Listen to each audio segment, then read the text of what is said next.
You see them everywhere, right? Sports drinks, sidelines of pro games, your local gym. They're just part of the fitness landscape. But here's the million-dollar question. Is all that sugar inside a high-performance fuel, or is it just a health hazard hiding in plain sight? It's a way more confusing question than it should be. So let's just dive in and try to make sense of it all.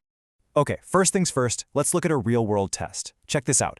This is what happened to someone's blood sugar after drinking just one bottle of regular Gatorade. It shot up from a totally normal 85 milligrams per deciliter to over 160. That's a massive spike. For someone who isn't, in the middle of a triathlon, that can make you feel dizzy and tired. In fact, the guy who did this test, he called it the worst blood sugar test he'd ever done and said he felt totally miserable. And this is exactly where it gets so weird. You see a scary spike like that, but for decades the message has been no, this is what athletes need. So what is actually going on here?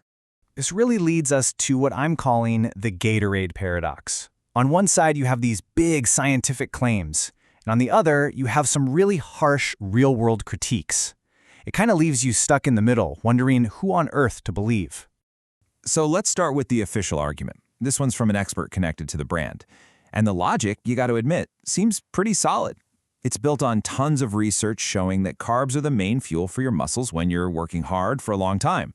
So taking them in during exercise helps keep your blood glucose up and you perform better. Makes sense, right? And here's where the two stories just completely collide. The promise is all about fueling muscle and improving performance, but then you hear from the critics, and they're just brutal. They call it basically sugar water and say that marketing it to everyone was a devastating decision that just leads to that awful spike and crash feeling. To really understand the pro-sugar argument, we have to get into the biology they're aiming for. It's all about triggering a very specific mechanism in your body, and it's called the insulin spike theory. And it all starts with this stuff, glycogen. The easiest way to think about glycogen is like little battery packs of energy stored directly in your muscles. When you have a really tough workout, you drain those batteries, and afterwards, you gotta recharge them. So here's the logic, and it's actually pretty clever. The theory goes like this. Right after you train, you slam some fast-acting sugars. This causes your blood sugar to spike, which then tells your body to release the hormone insulin. And insulin, well, it acts like a master key, unlocking your muscle cells so they can just suck up all that sugar and other good stuff, kickstarting that whole recovery and refueling process almost instantly. And the special ingredient they often use to make this happen? It's dextrose. And why dextrose? Simple. It's chemically identical to glucose, which is the exact sugar your body uses for energy. It's like a direct fuel line right into your system. Okay, so we've got the theory down. But what happens when that theory hits the real world of fitness influencers and experts? Well, that's when things get heated.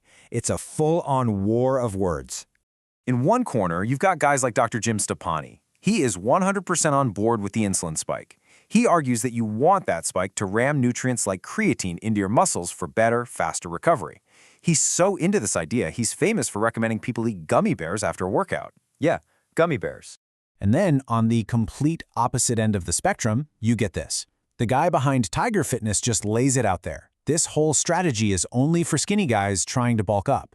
For anyone else, he says it's just pointless empty carbs, and you might as well just eat a freaking Pop-Tart. And let's just put a number on what we're talking about here.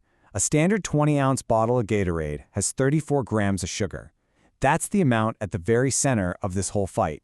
And just to add another wrinkle, Dr. Eric Berg not only dismisses it as colored sugar water, but he throws in a crazy twist. He claims that when your body has to process all that sugar, it can actually use up key electrolytes, like potassium. So the very thing that's supposed to help with hydration could actually be working against you. So, who's right? The PhD telling you to eat candy or the fitness influencer calling it useless sugar water? Well, this is where we have to stop just trusting and start thinking critically. The whole thing starts to make sense when you realize we might be asking the wrong question. And this, right here, is the key to the whole puzzle. This isn't really about right versus wrong. It's about context. The perfect advice for one person can be the absolute worst advice for somebody else. Let me show you what I mean. Let's look at two totally different goals.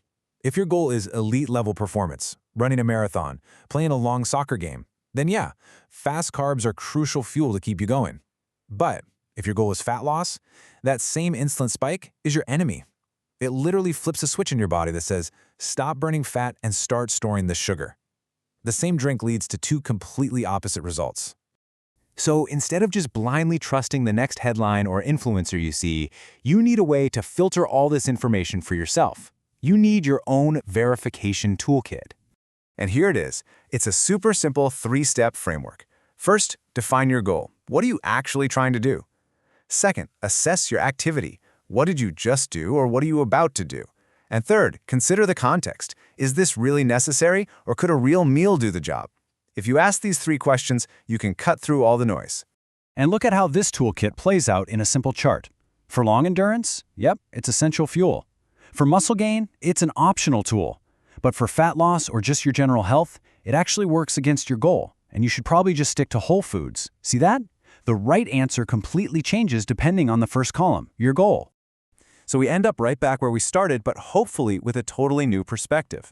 The point isn't to blindly trust an expert or a brand or an influencer. It's about trusting your own ability to check their claims against your own goals, your own body, and your own life. So now that you have the tools to verify for yourself, who or what are you going to trust?